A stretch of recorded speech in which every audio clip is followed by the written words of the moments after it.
So I decided to dedicate an entire afternoon to playing the new Star Wars Unlimited physical card game. In this video, I'm going to give you some of my genuine, honest first impressions, as well as some of the overview of how to actually play the game for those of you who are interested. And I'll round off with cracking open a box of the new set, Twilight of the Republic, to see just how good things are on the product side of things and how it feels to actually open boosters too. I want to very importantly say that this is a paid advertisement for the sake of integrity, but I will also caveat and say that I would not have gone all the way to the effort of actually wrapping up and finishing this entire project if I didn't actually think there was something here, and if there's something actually worth talking about and introducing to my audience. I will say that I have a very overwhelmingly positive view of the physical card game itself, and I had a blast even just with basic starter sets playing this for a whole afternoon. First of all, I'm going to begin with my honest thoughts, my first impressions of the Star Wars card game, what I actually think about it compared to other card games, especially as someone who's been playing other card games for many years now, and how this kind of compares in the positives and negatives as well. But let's just start really simply and basically. What are my honest thoughts on the game? So the biggest number one thing that stood out to me about this is baked into the game itself is interactivity. I think very clearly the way that this game has been set up is that they want you to be able to go back and forth with your opponent over the course of not just one turn, but over the entire game because of the way that the action phase works. What does that actually mean? Well, essentially, to put it in a big nutshell here, there's no turns in Star Wars. At least not conventionally how you think about turns. You see, typically you kind of think of a turn in other games as, well, okay, so I'm gonna do a bunch of stuff now. You're gonna sit there and wait for a couple of minutes as I get through it, and then you're gonna have your turn to try and do that and deal with what I've accumulated or produced. If I want to play a unit, if I want to declare an attack, if I want to use an event, which is essentially like casting a spell, if I want to do any of these actions, just any one of those simple actions, it now becomes your turn to be able to do something in response. So you get to then choose if you want to play a unit or if you want to attack with something, and then it goes back to me again. And I think that is a real breath of fresh air and a hugely different pace compared to other card games for sure. That's really like the biggest takeaway, and I think for most of you who are card game players and have played various other card games, you'll probably be familiar with just kind of the functionality of how the rest of the games works. But overall, I think that's number one thing I recognize is just that there is interaction baked into the rules of the game rather than via card design or deck design. Now, the way this game actually works is that both players begin with a base that has 30 health as well as a leader. So you just start with those on the field, face up, you immediately put them down when you go to start and actually have a game. So there's a bunch of iconic characters throughout the whole Star Wars franchise, like the Mandalorian, Ahsoka, General Grievous. I don't know how many there are, but from the 4 that I did play, using the starter sets, I think what's really cool and interesting is just that they offer really varied play styles and win conditions from one another. You know, there's like a very clearly designed to be like an aggro leader, and then there's like a sort of like control leader, and then I assume there's probably all sorts of different things in between. So you begin the game with drawing 6 cards and an ability to mulligan, and from here you put 2 of the cards in your hand into your resource pile face down. These face down resources are basically mana and how you begin to pay the costs for all your cards for the rest of the game. So what do I think about this structurally? It's very similar to other games, but I think what's really cool is that your cards are the resources themselves. You don't have to draw different parts and different cards that then make the other cards function. I mean, obviously, we call that a combo in other games, but it's that any card in your hand, whether if it's, you know, too high of a cost at that current point in time, you can then just put it into your resource pile and actually use it as a resource. And I think the unique thing as well is the fact that you can actually just use any card as a resource. The one thing that I didn't like about this is that you start with 6 cards and then immediately resource 2 of them, essentially meaning that both players begin with 4 cards. I don't think that's a big enough number in my opinion, but I think maybe that's because the cards that I actually played with were probably just really low power. I assume like probably as the card pool expands and you start to play with higher power level things, you know, even the 1 and 2 cost cards actually start to do some interesting things that do start to get you some card advantage and such. But it just felt like when playing with my friend just for an afternoon, it did feel like perhaps you just kind of didn't really start with enough cards in hand, but perhaps that's a whole question of card design rather than game mechanics in the future. So after you've actually sat down to begin the game, the player who actually won the dice roll or coin flip, whatever, gains something called the initiative, which I'll talk about later. But they are the one who makes the first action, and that can be playing a unit immediately with a cost of 2, because at this point you have 2 resources, or activating an event, which is basically a spell. And as I gassed up earlier, this whole entire game revolves around these 2 phases: the action phase, going back and forth with your opponent, and then the regroup phase. So once both players have done a bunch of actions during the action phase, eventually you are going to run out of things to do, so you then pass. If 2 players pass in a row, you go to the end of the turn and begin the regroup phase. What happens here is that you both draw 2 cards, and then you can choose to put one of the cards in your hand face down into your resource pile, or just keep all the cards in your hand. And this is where your ramp begins. Every end of turn and regroup phase, you're both gaining +1 in your resources, and that's how you can start to play more powerful cards as the game progresses. And what I really liked about this is the ability and the autonomy to choose whether to just keep them and stay within a low kind of resource range, or try and get towards more and more resources as quickly as possible to start playing those big expensive cards. And I assume there's probably going to be, or there might already be, cards that maybe gain resources faster to help you play the higher cost cards in a shorter time frame. But obviously, you know, I'm just playing with the starter sets at this point. This is a very basic rundown of the fundamentals. Now, there's 2 arenas or fields, basically. There's the space and the ground. You can attack your opponent's base for whatever damage it has once it's ready after being played. And again, I should mention that units have to wait a turn to attack, but space and ground units can't interact with one another, at least from the cards I've seen. And mechanically, you can attack a ground from space and vice versa. So most decks will want a good mix of space units and ground units so that, you know, you can't just be attacked every turn from space and you only play ground cards. So that's all the real simple basic stuff out of the way. There's a really cool and unique part of the deck here, and that is the leader, like I mentioned. This is who you choose to be the leader in your deck, and it can do things in the game to help assist your win condition. For example, Ashoka can be used once per action phase to give a unit you control +1 attack and lets it immediately attack. The Mandalorian can exhaust your opponent's units anytime you activate an upgrade card. So just very different, unique abilities based off of the deck you're playing and its win condition. Now, the second thing you could do with your leader is simply put it onto the field. This is called an epic action, which is once per game. At some point, once you meet the requirements, depending on what your leader says, you can play him as a unit onto the field, flipping the card over, and now it has a whole bunch of different abilities because, you know, you physically flip the card over. It has a whole different text and stuff. For example, the Mandalorian becomes a 4/7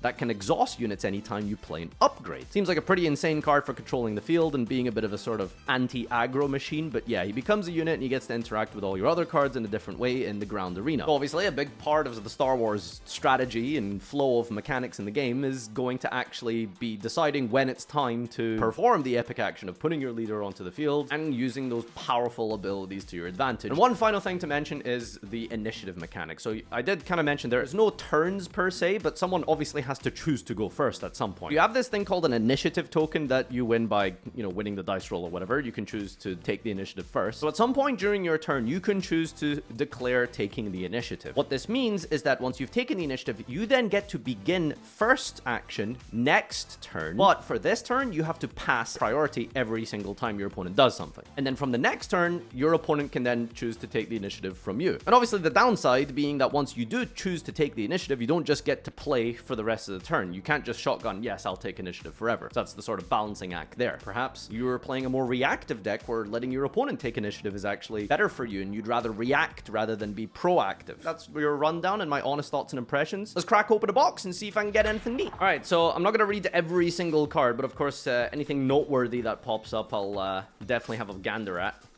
16 cards per pack in these boosters. Wow, that's a lot of cards in a single pack. They feel really different compared to what I'm used to. Looks like there's a leader here. So we've got Obi-Wan. You pay as an action to heal 1 damage from a unit. In the epic action to deploy this, and deploying him becomes a 6-mana 4/7. You've got Sentinel. That's essentially like taunt. Means you can't attack directly into the base. You have to hit him or your Sentinels. On attack, it heals 1 damage from a unit, and if you do, deal 1 damage to a different unit. Okay. We got the KCM mining facility on Mustafar. An Obedient Vanguard, which has raid 1, get +1 when attacking. When defeated, you may give a trooper unit to 2. Old access codes. When played, if opponent controls more units than you do, you can draw a card.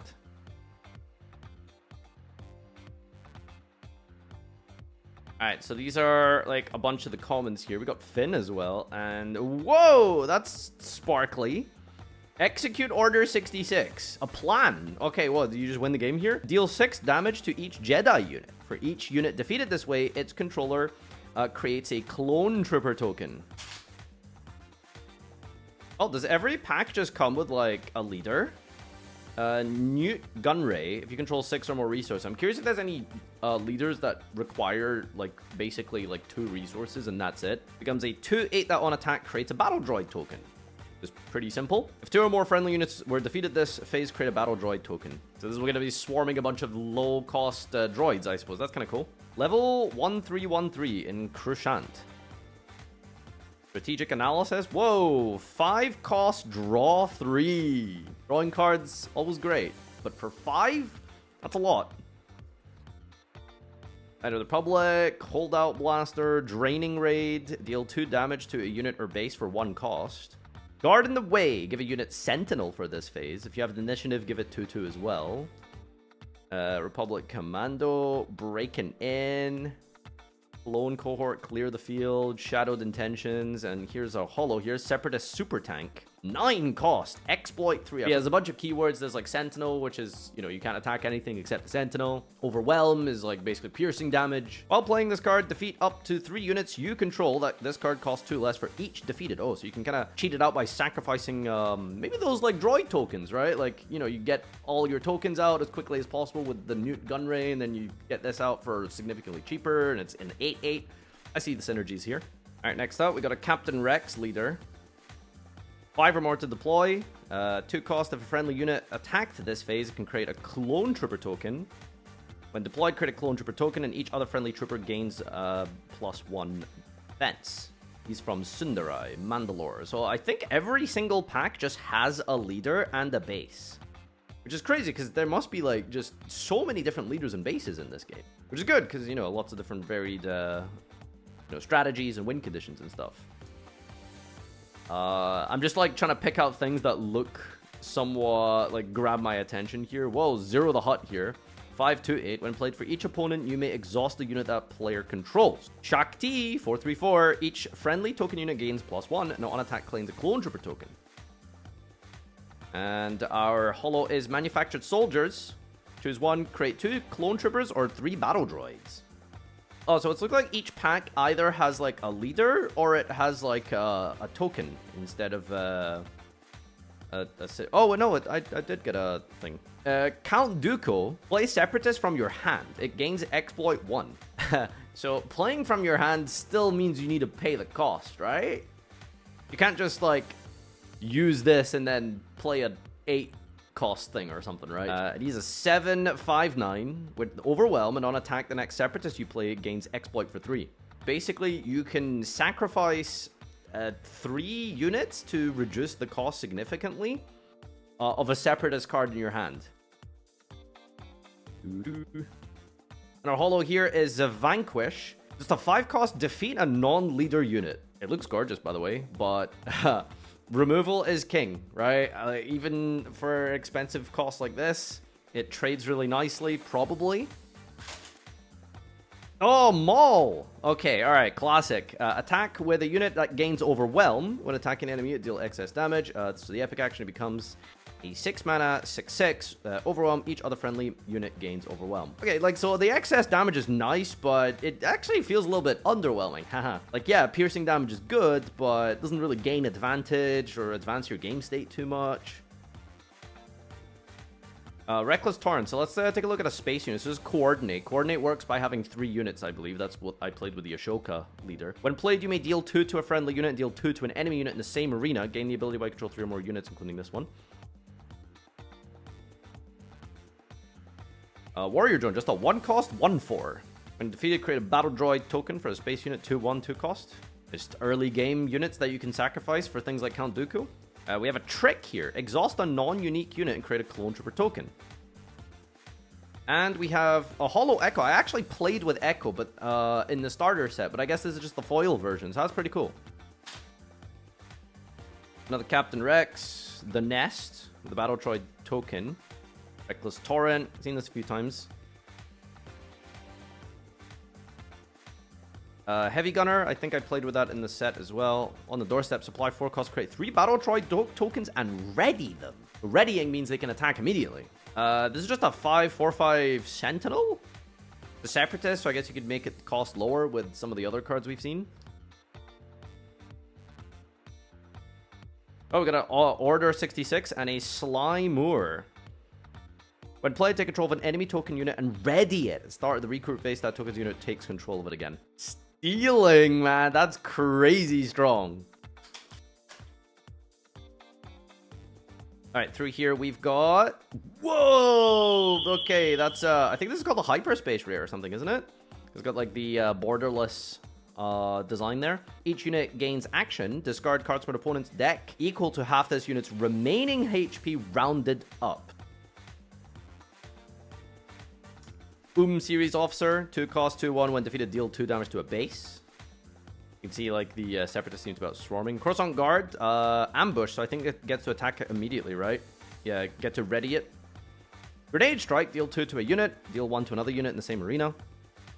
Battle Droid Legion, exploit 2. While playing this card, defeat up to 2 units controlled. This card costs 2 less for each unit defeated. So, like, you can basically reduce this down to a 5 by defeating 2, right? Yeah, so you can see, like, the synergies with this droid thing that's going on. You just summon a bunch of droids, you sacrifice them to then play more powerful cards like this 9 cost.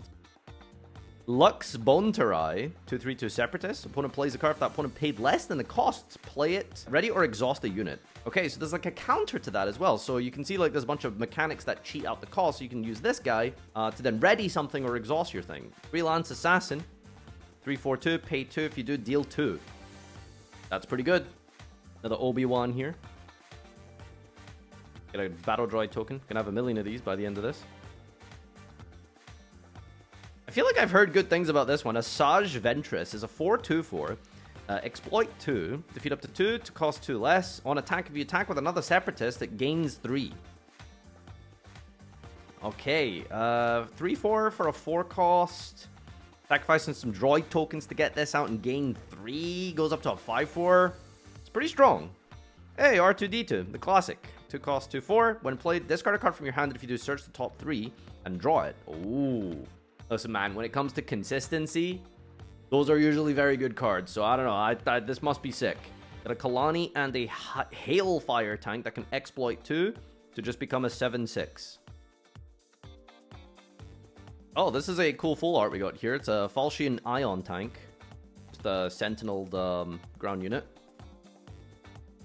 And holo Padme Amidala. Okay, there she is. Padme, 1/4/2 cost. Coordinate on attack, give an enemy -3 for this. 2/1/4?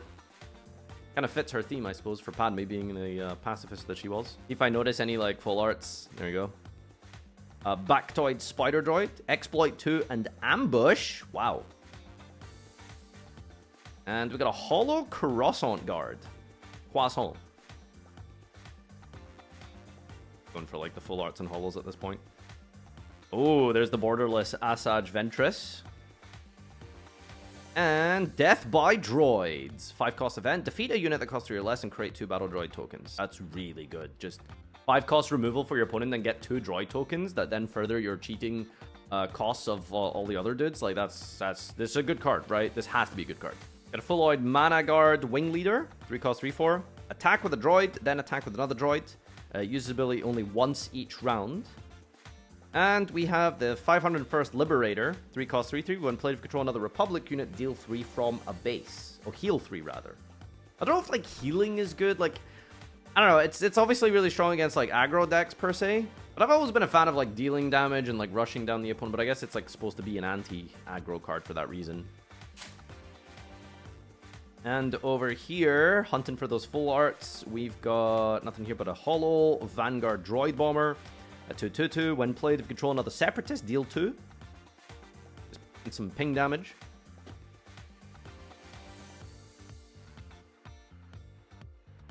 Oh, this is a cool card.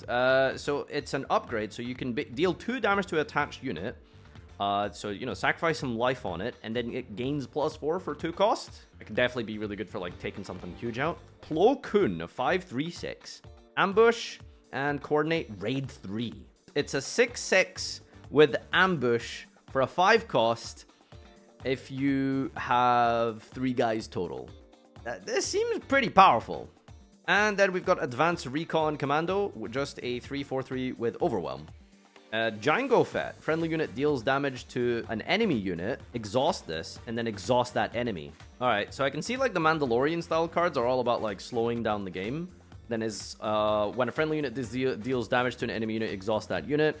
Oh, friendly units as well, yeah. So I think having this on the field is definitely where it's getting most of its value out of. Oh, wow. There's something shiny at the back here. What is this? Boom! Bold Resistance. A hyperspace rare, I think they're called. And we've got Relentless Rocket Roids. We control another trooper. This gets 2 +2. And over here we've got an armored saber tank as a holo. Very pretty. Don't know how good it is though. 6 cost sentinel, nothing else. And over here we have got... Oh, there's the regular slime ore this time. Reprocess, supply, 3 cost. Choose up to 4 units in your discard pile. Put them on the bottom of the deck in a random order and create that many droid tokens? Obviously not great early game. I mean, depends how many, units you can get into your discard pile. But, like, that's 4 units? Immediately recycling those resources could be okay. Over here, we're looking for... Oh, there's full art Hailfire tank. Exploit 2 for 8 cost. And we've got the Devastating Gunship. Grit. Gets +1 for each damage on it. Ooh, that's really dangerous.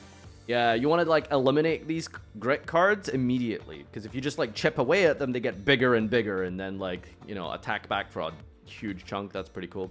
And when played, defeat an enemy unit with 2 or less remaining HP. Next up here, we've got full art Rhyolith Militia. 2/3/2 cost with raid 1. Kind of decent stats. And another Vanguard Droid Bomber. Next up, we are pulling a Confederate Tri-Fighter. Bases can't be healed. It's not like the craziest counter ever, but I suppose it's like a pro aggro card to deny control decks from healing up against your aggro strategy. Maybe, I think, is the logic here. Quinlan Voss. When you play a unit, exhaust this. If you do, deal 1 to an enemy that costs the same as the played unit. A pretty decent amount of ping damage that definitely just, like, snowballs over the course. Not snowball, but definitely adds up over the course of a whole match. The epic action is when you play a unit, you may deal 1 damage to an enemy that costs the same as or less than the played unit. That's a good way to, like, deal a lot of damage in a long span of time, I suppose. All right, we are looking for some interesting. Let's see, who's this? Steadfast Senator. One cost 04 action for 2 cost attack with the unit. It gets +2 for this attack. Okay, buffing up some guys. Equalize, 3 cost. Give a unit -2/-2, and if you control fewer units than the unit's controller, another -2/-2. And we've got a Daughter of Dathomir. 4 cost 3/5. Well, this unit is undamaged. It gains Restore 2 when it attacks Heal 2 for your base. I suppose, like, the cool thing about, Star Wars cards is, like, they are designed to be drafted as well, So, like, a lot of these, like, random synergies and stuff you see here, like, they work really well just individually as, like, their own cards, So I think that's always, like, the positive is, like, drafting is a huge part of a lot of card games. 3 cost 4/4, raid 1. This unit gets 1 while attacking. When played, the opponent creates 2 battle droid token. An opponent creates 2 battle droid tokens. Big drawback just for what? I guess, like, 8 points of stats, I suppose, is the advantage you're gaining with this. Sanction Shuttle, Ferric Assault, and finally, it's a great card to end on, Sabine Wren. 4 cost 4/4. While this unit is exhausted, she can't be attacked unless gaining Sentinel. On attack, you may discard a card from your deck. If it doesn't share an aspect with your base, deal 2 to a ground unit. I mean, this is what I was talking about with regards to some drafting, right? Because if you just have a bunch of random types, like, you just deal 2 to any unit, and she protects herself because she can't be attacked. This is, like, so deceptively strong, I feel like. I mean, I don't, like I said, I'm not an expert in this game by any stretch of the imagination, but this seems really powerful. Anyway, that was the last pack here. Hope you enjoyed this little box opening. Let's give some closing thoughts. Well, it's been a week or so since I recorded all of my initial thoughts and reviews, and I've mused on it over the last 7 days or so. And in a nutshell, and in conclusion, I really like this game. I want to try it and play at a more competitive level and see what it's like. But yeah, this has been my conclusion. Thank you guys so much for watching. Of course, this was a paid advertisement, but it was a huge shock and surprise to me that I enjoyed the game as much as I did. Like I said, I definitely want to take some of these cards that I have and go try them out in a local card shop. Let me know if you did enjoy this video, if you want to see potentially some Star Wars content. Until next time, adios.